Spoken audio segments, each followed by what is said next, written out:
Bienvenue dans BTV ñu ngi amaat mbégte bu baax tey ñu def benn entretien bu un peu particulier par rapport ak tribune politique yi ñu doon defee tout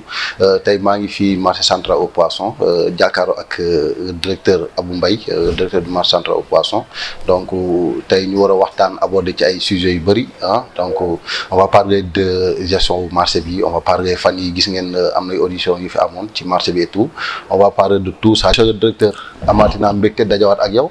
maa ngi jaar mbégte bi fii la ëppee mon cher ami Awadi maa ngi am mbégte dalal la fii si marché central au poisson yow ak say technicien donc di am yaakaar rek ni émission bi ñuy def nii comme yu ñu yàgg daf na nekk njëriñ ndax yow émission ak yow vraiment émission yu am solo lay nekk. On a vu ces temps-ci fan yi passé voilà y a des auditeurs yu fi ñëwoon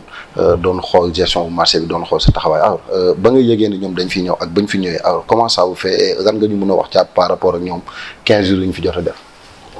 mais man personnellement la meilleure chose lu gën a baax lu ma mus a arrivé mooy ñëw auditeur. D'ailleurs ku ko jiite monsieur Goudiaby toog na fii ma ne ko mais yéen da ngeen yeex parce que bu tax seen ñëw am solo mooy déjà ni saytu entreprise u état yi mais lii c'est l'ordre normal des choses te nit yi lu ñu xamul mooy njëkkee wuñ ko fii avant ngi ñëw fii Kosama noonu njëkk dem ñëw nañ fii xëy na suñ fi jugee dem école des pêches dem dem feneen loolu amul benn problème mais problème mooy wu tax man seen ñëw ma kontaan si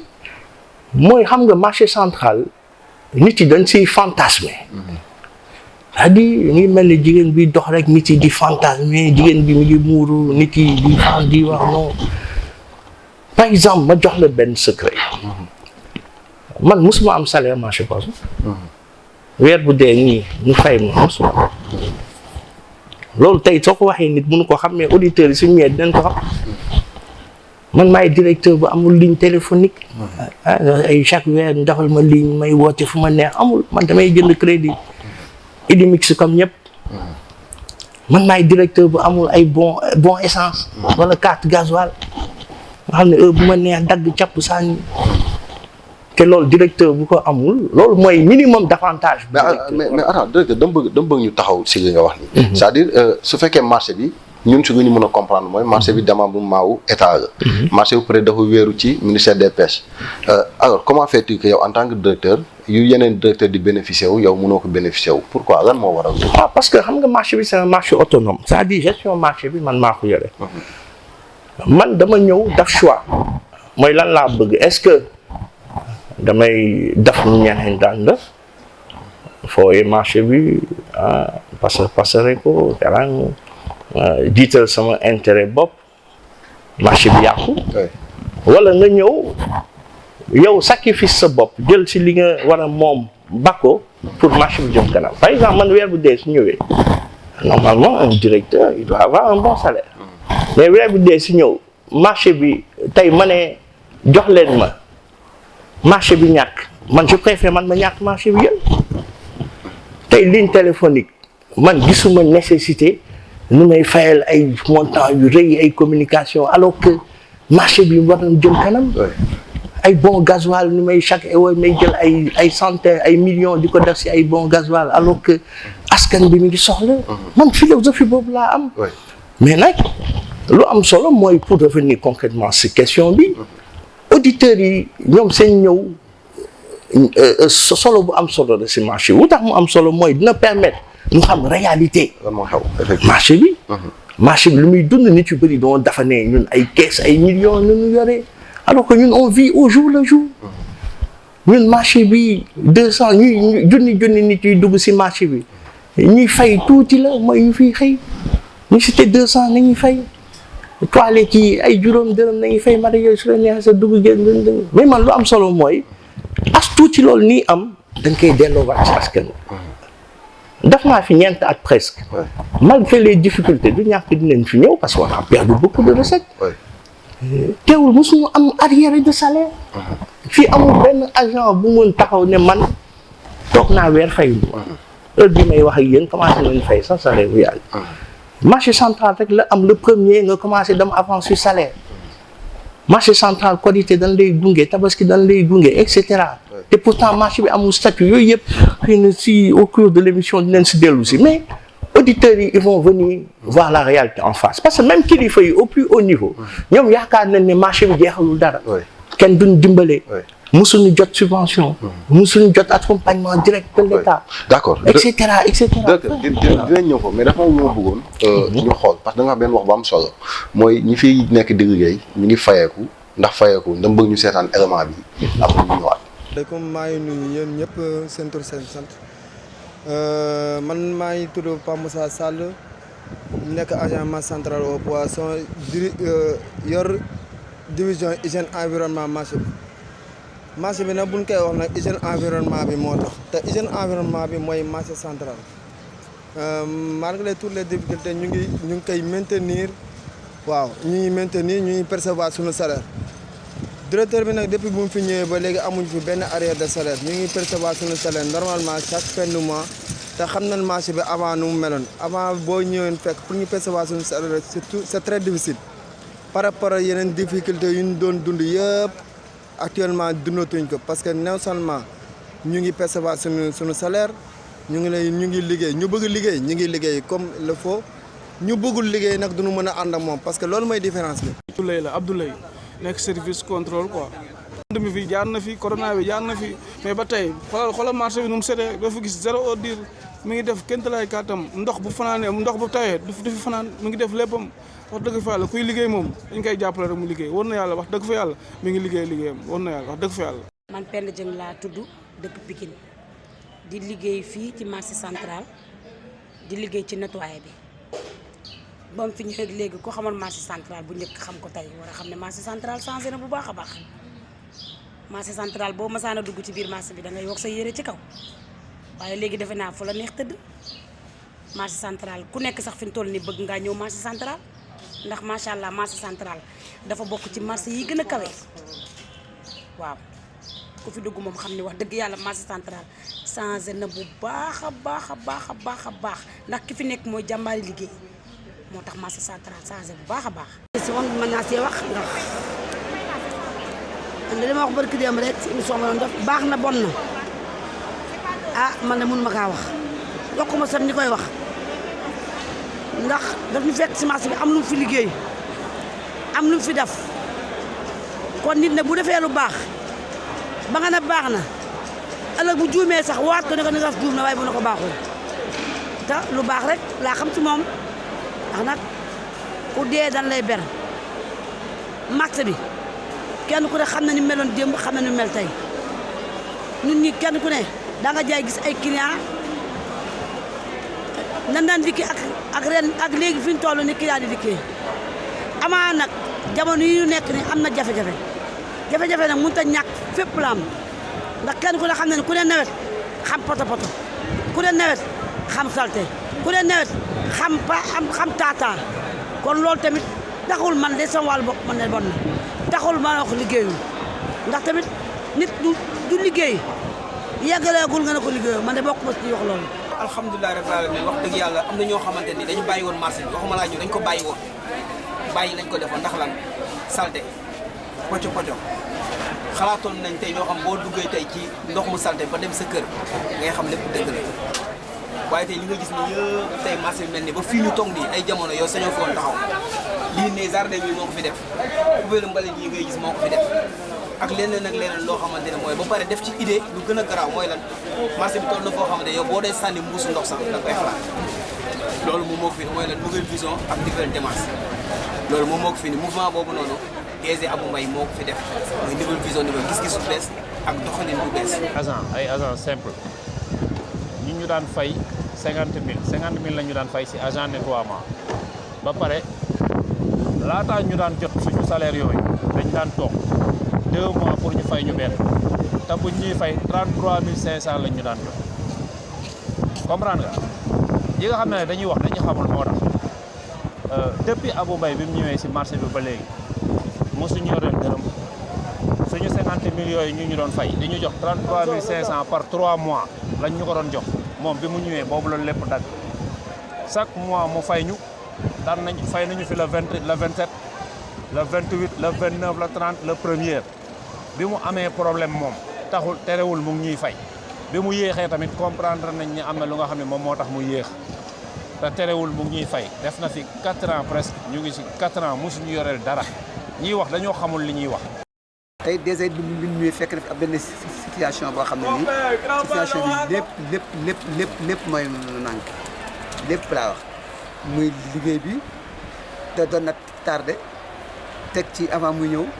benn matériel amul woon ci marché bi ñëpp dañ doon liggéey rek di débrouiller te avant boobu it kenn daaw ñu fay dara parce que dañ daan jël xaalis bi di ko dagg-daggee fay ñii bàyyi ñii fay ñii bàyyi ñii ba mu tuddee 1 mois kenn du fayoo ko waaye bi fi DG ñëwee ak léegi wax dëgg yàlla mas am na changement ci set gi mu waroon a set mu ngi set ci nit ñi ñu war a xëy si ñu ngi xëy si heure ñu ngi liggéey bi rafet wax dëgg yàlla man de avant muy ñëw fii nga taxaw mënu foon taxaw ndax ay sax ak nag moo xam ne kenn xamul tool damaa tibb si loxo da daan tibb daan sant soto bi mais moom bi mu ñëwee ci taxaw ne mbalit du pour suuf ñu ut ay kees teg fi boobu léegi kees yaa ngi tege fii de set wecc macha allah. merci Amadou Ba merci Khalifa alors directeur soo gisee tey ñi nga xam ñoo nekk ci marché bi di wax genre wax yi alors qu'est-ce que ça vous fait alors est-ce que cela montre que vraiment li ngay doon wax léegi ni moo ñëwaat que voilà marché bi ñu ngi fay ñu ngi def ay affaire parce que man ça m'a un peu étonné su ma gisee vidéo bi ak reportage bi ñu ngi ko defee et tout alors. mais yow yéen ko gisal seen bopp.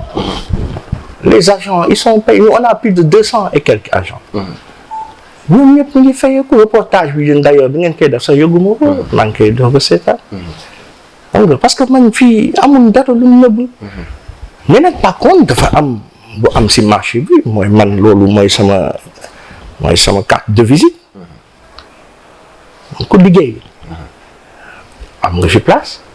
ku liggéey bi nga dem fooy. ndax ñun marché bi bu ñu koy jël awadi. lu doomu Pikine di wax ragal du jéggi raay fii marché poisson bu ma fii dugg premier jour dama doon xuus ñaan nit yi nu may jéggi ay tànk di yëkkati samay mbub pour nit yi may ma dugg administration une administration inexistante kenn daawul liggéey nit yi dañ daan fayeeku te duñ liggéey weer bu dee nga ñëw ñu fay la bureau yi amul woon machine amul woon ordinateur amul respect des horaires de travail directeur yu fi jaar yëpp ku nekk amee nga ay 4 mois 5 mois arrière de salaire. nit yi dañ daan liggéey 15 jours noppalu ñeneen liggéey 15 jours te man boobu ma ñëwee dàquma kenn. ñu ma fi fekk laa fi bàyyi ba yokk si ñeneen.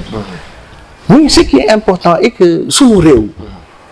on doit savoir ce qu'on veut. ñun mën na am une administration heure bu la neex liggéey heure bu la neex wàcc heure bu la neex taxawaalu. yow fu la affecté su la arrangé wul nga mer su la jëlee poste xaalis yóbbu la feneen nga ne non loolu tey àddina bi tey lay tukki. man maa yore responsabilité marché bi. c'est moi qui rencontre fii ku fi nangoo liggéey. am nga fi place nen la jox sa cër. nen la jox sa wàccuwaay mais ku nanguwul liggéey nag ma xam ne man ak yow bokkuñu yoon.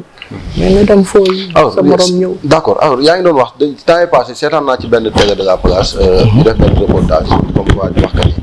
ni marché bi dafa salté marché bi déjà ndox yi ñu ngi fi taa et cetera alors bu ma gisee loolu je me suis dit que non il faut man ma déplacer pour ñëw xool donc je suis venu là c'est pas à moi de dire que mel ni wala mel ne alors yow ba nga gisee loolu ak ñi doon wax qu'est-ce que ça vous fait ban commentaire nga mën a def si loolu. non man j'ai été extrêmement déçu parce que lu tax ma am déception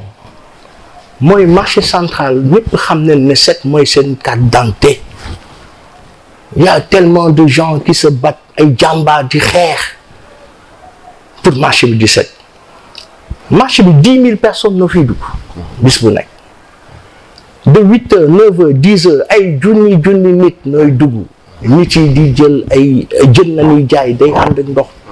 camion frigorifique dañuy xelli guddi ba suba ba ngoon ndax camion frigorifique ñëpp xam nañ ne nekkuñ ci état yu bari mais yow soo ñëwee separe à 10 heures fekk agent yi ñu ngi liggéey pour di racole di nettoyer di set nga ñëw filmer loolu ne marché dafa salté yow da ngay saboter mais tey marché bi ñëw fi 11 heures par exemple nii soo wàccoon tey marché bi da ngay ne mais fii fu la neex tëdd fu la neex lal il faut donner la bonne information aux gens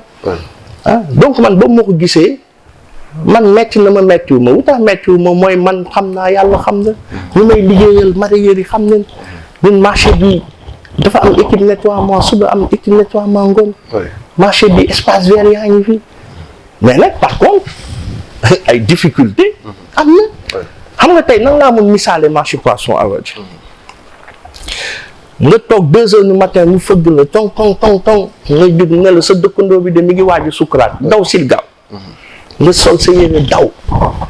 ñëw fekk dëkkandoo bi mi ngi waaj a daw nga xëcc ko ñotti mu dellu si waat nga may ko ndox nga sëlëm ko nga daal di koy defal ay ñaan defal ko ay toppatoo mu dellu si nga génn arrêté taxi bi garé nga jël malade bi yóbbu dem hôpital. yow da nga bëgg a wax da nga fekkoon marché bi muy sukuraat. mais marché central donc man cabinet Omar Gueye laa nekkoon. ministre Omar Gueye. moo nekkoon sama ministre de tutelle. marché bi dañ ko doon tëj. waa marché bi caaro yi nan leen waroon yóbbu tefesu caaro yi nan leen waroon yóbbu pour installer leen fa le temps ñu defaraat marché bi président 2 milliards la waroon dugal si marché bi am na benn projet AGETIP mi ngi fii sama étagère. AGETIP moo defar projet bi 2 milliards nañu waroon injecté pour defaraat marché bi assainissement et cetera. mais man boobu ma ñëwee en 100 jours dama jël engagement naa ko defar sans accompagnement de l'État te mareyeurs yi duñ ko te loolu moo am. léegi ce qui veut dire que malade boobu moo ko jëlee yóbbu ko hôpital nga dem woo docteur jotoo ko nga dem fëgg bureau docteur yi jotoo ko mais lan ngay defal malade boobu. yow ñan ngay tuddee docteur par exemple l'État du Sénégal le ministère le ministre lui-même ñan ngay tuddee docteur yi. c'est-à-dire autorité mooy c'est-à-dire xam nga ñun dañoo am état dans sa globalité. ñun ñu am benn ministère de tutelle. mais ñun marché bi on n'a jamais eu d'accompagnement. aujourd'hui jël nañ marché bi am fu ko yóbbu. loolu kenn mënu ko dindi. c'est la réalité. mais nit yi duñ la man ku ma dimbalewul sax mais bàyyi ma liggéey. mais directeur est-ce que loolu du un peu paradoxe wala mu un peu gauche yow kenn musul a dimbali après ñu envoyé ay auditeurs ñu ñëw pour auditer la si lan nga ñuy auditer donc. su fekkee ministère musul a gunge. donc est-ce que dañu jox xaalis boo xam ne dañu war a ñëw saytu ko. pour ne moo tax man d'ailleurs daf may xaw a jaaxal parce que yow ku ñuy auditer mooy suñu la joxee ay milliards. ne la yow jox nañ la li ñu la jox loo si def. mais man joxuñu ma maay wuti pexe pour am. man maay wuti pexe ay 200 ay càmb fii fu nekk ma daw fa. DER ma indi dafa dama lay jox benn exemple mus naa am suñu projet espace de vente bi. ñëpp xam nañ ni suñu espace de vente bi jafe-jafe la xat na table en bois vétuste na te assainissement bi luñ si war a wax. lu am solo mooy. marché bi 1993 nañ ko sos. 1993 2023 marché bi dans 2 ans mu def 30 ans d'existence. bu ñuy sos marché bi c'était prévu pour un marché en gros. marché bi waru woon am sax ay dugg a génn camions yi dañuy ñëw jaay en gros ñu jël dam. assainissement bi weesu woon pour 500 personnes. léegi 30 ans après marché bi on est à 10 000 personnes. vente gros demi gros détail ay japonais yi bu ñuy sos marché bi sóoraale ñu woon ni jamono dina ñëw ñu am ay camions yiy sotti ndox di sotti deret. marché bi xat camions yi dañuy garer parking yoo xam ne c'était pas prévu pour de l'assainissement. yooyu yëpp mu nekk ay jafe-jafe. mais suñu amul problème assainissement lan la ñuy am. parce que marché bi dafa changé. mais est-ce que loolu noonu mais est-ce que problème boobu noonu ngay wax joytu nga ko fi nga ko war a joytoo. justement parce que maa lay wax sànq que ne donc ki ñuy auditer mooy ki ñu jox xaalis. donc jotoo xaalis jotoo yenn situation yi. après ñu auditer la non seulement beneen bi après assainissement nekk problème te yow amoo doole pour def ko. justement fa laay doon ñëw sax. mais la suñu espace de vente bi. dafa naa benn projet d'ailleurs jeunes sénégalais yooyu maa ngi leen di balu dama dem jël ay sénégalais ay jeunes. mais leen dama bëgg ñu liggéey àll bi ñu defar ko moderniser ko xale yi jël seen xam-xam seen doole def si ñu defar un projet boo xam ne ça aurait été une référence en Afrique espace de vente yi narutu woon am ndox espace de vente yi na nga ko noonu moderniser faut soo bëggee coof nga ñu wax lu coof bi jàdd fële ñu jël projet bi wut financement financement bi damoon na ba taxaw ne ma suñu waxee ok rek ñu financer la ba tey ba sànq. ñan ñoo waroon wax ok. ah mais je l'ai présenté au niveau du ministère. donc mais ba tey ba sànq kenn wax ma si dara. alors dans ces conditions. d'accord est-ce que pour avancer ça va être difficile. est-ce que yooyu yëpp jot nga toog ak ministre bi mus na nga recevoir ngeen toog ngeen waxtaan ci situation yi nga xam ne moom ngeen nekk. non loolu je pense que c'est pas nécessaire ma si ñëw. xam nga mais lu am solo mooy man maa ngi ñaan parce que man pour vous dire une chose man benn affaire mooy tax du ma décourager. on est dans un pays difficile. man 3 heures du matin laa daan xëy pendant 3 mois 3 heures du matin laay xëy ba 22 heures si marché central di bale di fobeere di racler ànd ak samay collaborateurs on s'est beaucoup sacrifié. mais nag nit si góorgóorloo ba egg si sële ba yoon mais ñu accompagner ko encourager ko nit si yore ànd ak sagoom ndax mu mun egg fu mu jëm. mais directeur quand je vous entends parler comme ça c'est-à-dire peut-être bëggoo ci sori mais j'ai l'impression que yow ñi ngay xaar pour ñu toog ak yow ba léegi tooguñu ak yow en l'occurrence le ministre des pêches ba léegi toogoo leen pour que ngeen mën a au moins discuter ci situation marché bi c'est ça. waaw mais xam nga man su ma doon xaar. man su ma doon xaar kenn. si marché bi. heure bi marché bi dee na. man j'ai jamais voulu attendre personne. man je me suis dit que excellence président de la République su ma fi tegee pour ma wut ay pexe. mais nag pexe dafa am fu mu yem. man pexe assainissement fu ma koy jëlee. pexe defar ay tali fu ma koy jëlee. pexe moderniser halle de vente fu ma koy jëlee parce que nit yi lu ñu xamul mooy xaalisu marché central. c'est pas destiné à l'investissement. xaalisu marché central c'est destiné au fonctionnement. fay salaire. di maintenir marché bi propre. et actuellement on n'a pas de problème de salaire. on a te ma jox la benn confidence. ñun en ces 2 ans on a perdu 17 millions de masse salariale de recettes. Parc Lambaye bi nekkoon fi 4 millions pour la première fois ma wax waxu xaalis Parc Lambaye 4 millions la daan fay marché central Parc Lambaye ñaari at nekkatu fi gargote yi nga xam ne c'était un problème d'insalubrité de sécurité ma jël sama initiative bopp jëlee ko fi 1,5 million la daan dugal 2 ans nekkatu fi usine de glace yi depuis boobu ñu ko sosee depuis 30 ans kenn mësu ko changer usine glace yi taxaw ndax seen durée de vie moo jeex 10 millions lañ daan dugal donc 17 millions yooyu équivalent masse salariale pourtant depuis 2 ans ñàkk naa ko mais empêché wu ma kon ne di fay salaire. d'ailleurs ça yàlla suturaal na ma dimbale nu le mois prochain nañuy inaugurer pour la première fois suñu chambre froide yu bees tàkk usine de glace yu bees tàkk te loolu ñun noonu lijjanti suñu pexe bopp donc aujourd'hui ce qui est important de savoir moom laa la doon wax sax man occasion la sax ma ñaanal président Macky Sall parce que si nekk woon moom man découragé na parce que yenn saa yi damay yeewu ma ne non est-ce que man coono bi jaanu ma dem songu sama yaram dee mais su ma ñëwee ubbi sama armoire dafa am photo bu ndaw boo xam ne dama ko taf sama armoire su ma ubbee rek président Macky Sall laa si taf lu tax parce que su ma ko xoolee rek xalaat yéene bu mu am si réew xalaat taxawaayam xalaat jàmbaaram xalaat lu muy dégg yëpp te yéene bu mu am Sénégal rek ma amaat courage parce que man mooy sama source d'inspiration mais su nekk woon son excellence président de la République mais man découragé naa bu yàgg nañuy waxtaan rek yàlla tax mais man marché j'ai fait tellement d'efforts mais j'ai jamais été soutenu j'ai jamais été accompagné su nekk woon président Macky Sall su ñu amee problème courant mu teg si loxoom su ñu amee problème ndox mu teg si loxoom d'ailleurs ni nga ko si gërëm di gërëm directeur Sénélec di gërëm ministère des finances mais su nekk woon ñoom mais marché bi fu ñu jëm nit yi il faut ñu xam lu ñu bëgg soit on a envie d'avoir un marché de référence ou bien on a envie d'avoir un marché de quartier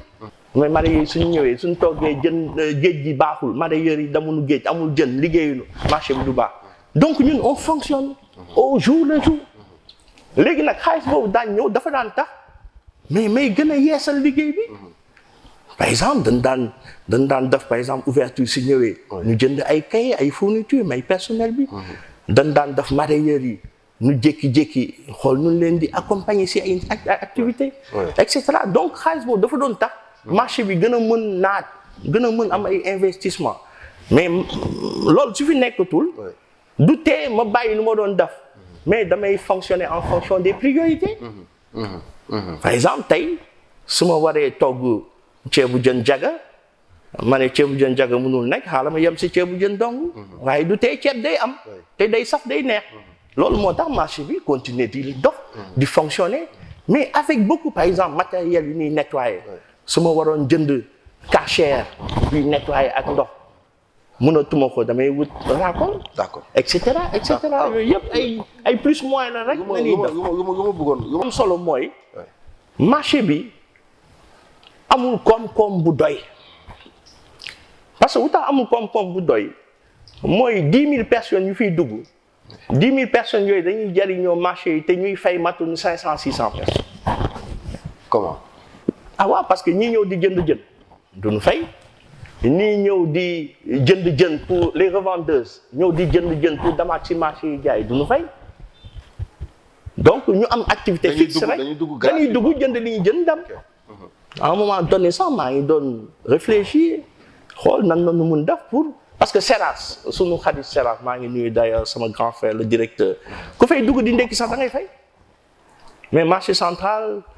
sooy dugg di ndekki doo fay sooy ñëw jënd jën pour demaat doo fay sooy ñëw jënd pour sa kër doo fay te marché bi nit yooyu yëpp noo koy tilimal noo koy salteel noo koy nangam à un moment donné je me suis même rapproché sax de l'autorité pour ñaan ko autorisation pour que léegi ñuy dugg sax au moins même fekkee fukki dërëm ñu bàyyi ko fi mais non j'ai pas eu de retour donc yooyu yëpp ay difficulté la mais ce qui est important daal et que man maa ngi tàllal loxo son excellence président de la République mu ñëw teg loxo ci marché poisson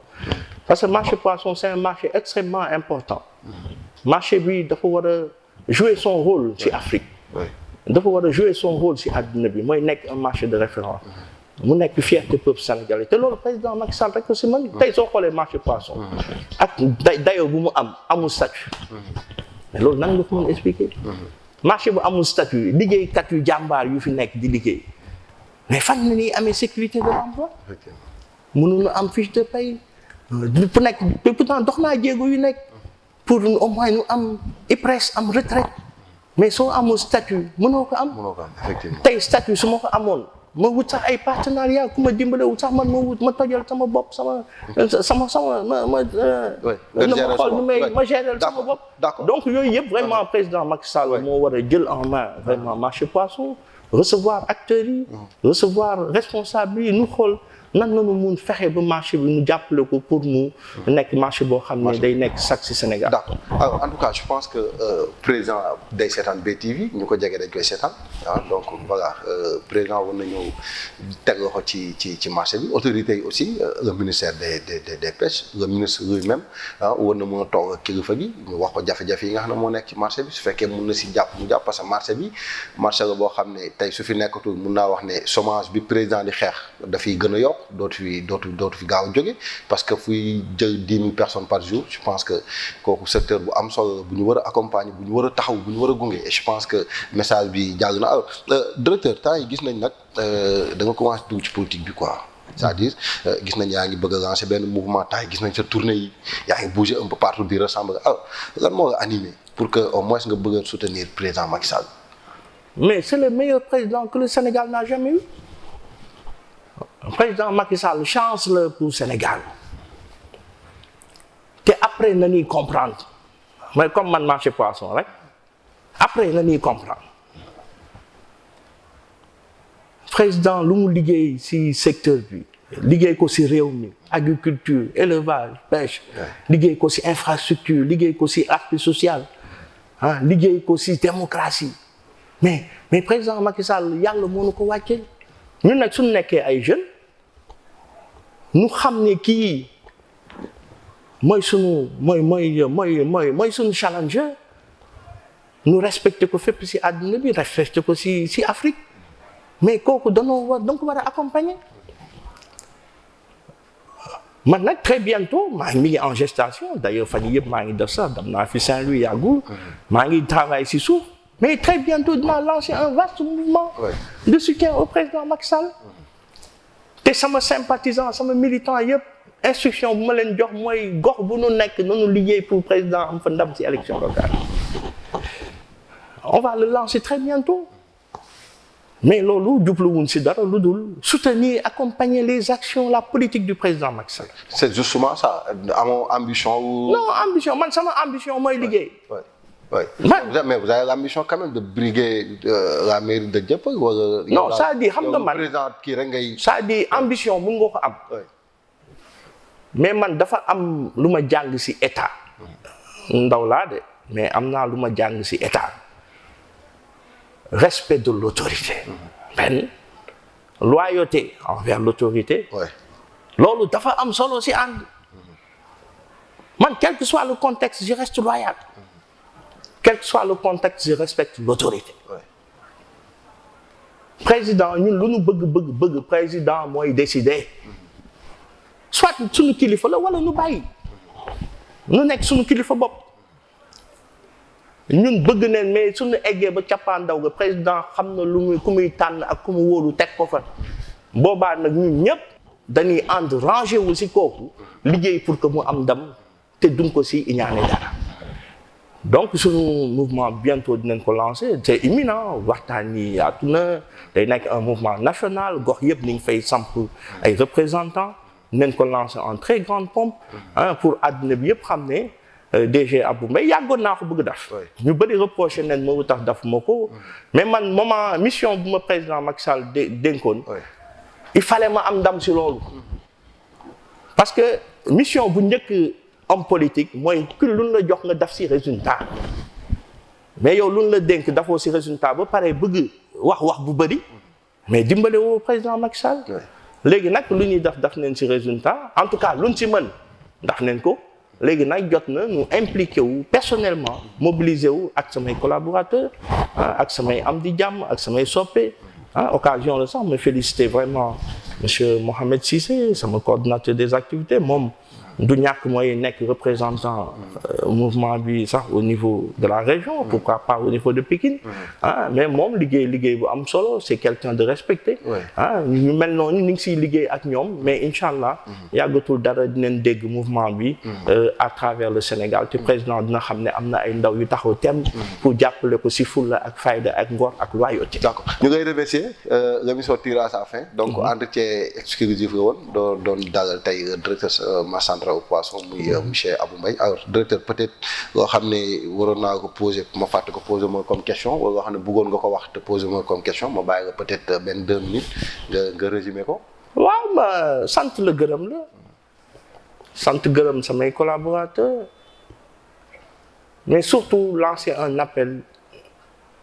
au peuple sénégalais au peuple africain nanu gëm suñu bopp. nanu xam ñun nooy ñan nanu xam lan nanu bëgg ak fan nanu jëm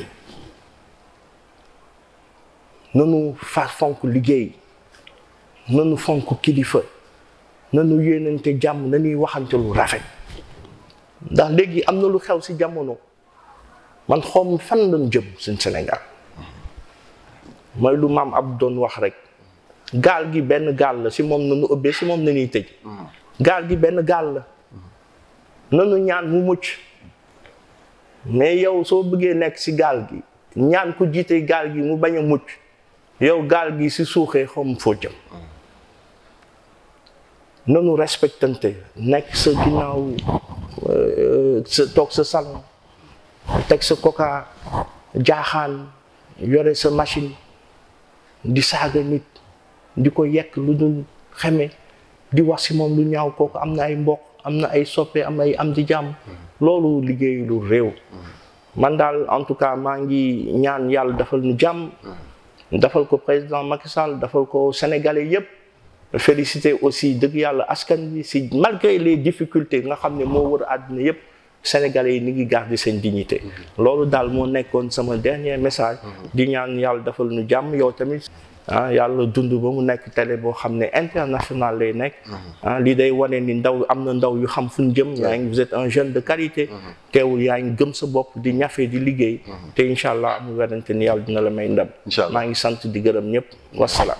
merci en tout cas ñun tamit mbégte la ñuy am à chaque fois peut-être bu ñu toogee ak yow di def ay plateau spécial donc xam naa prochainement bu mu lay jël nag on va parler politique tribune politique nga war a jaar. donc nga xam ne comme léegi lancé wu nga. dañuy xaar rek peut-être su lancement bi jàllee. ñu jël tribune politique alors en tout cas ñun tamit aussi kontaan nañ trop tey ci ñëw fii waxtaan ci li nga xam ne moom mooy gestion bu marché bi ak li nga xam ne moom la nit yi di wax et tout et je pense que vous aussi qui nous suivez vous avez aimé et je crois que lu mu wax aussi tamit message la pour beaucoup de jeunes pour beaucoup d'entre nous ñu mën ci apprendre mën ci jël leçon pour que suba au moins ñu mën a xam ne ñun tamit nous sommes l'avenir de demain dañu war a jël suñu destin en main et aussi tamit ñu am ñu teg loxo ñu gunge. donc kooku moom dama koy wax à l'endroit de l'État du Sénégal donc bi nga xam ne président lancé na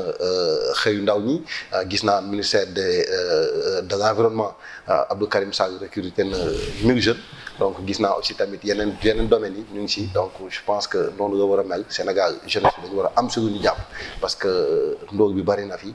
chômage bi bari na fi donc ku mel ni Abou Mbaye dañ ko war a soutenir pour que au moins mission bi ñu ko jox mu mën ko atteindre bu baax a baax alors j'étais avec Amadou Ba dans la caméra A Khalifa ci caméra B bi Amadou Ba dina nekkaat ci montage bi jàmm ak jàmm prochainement ñu jël keneen au revoir.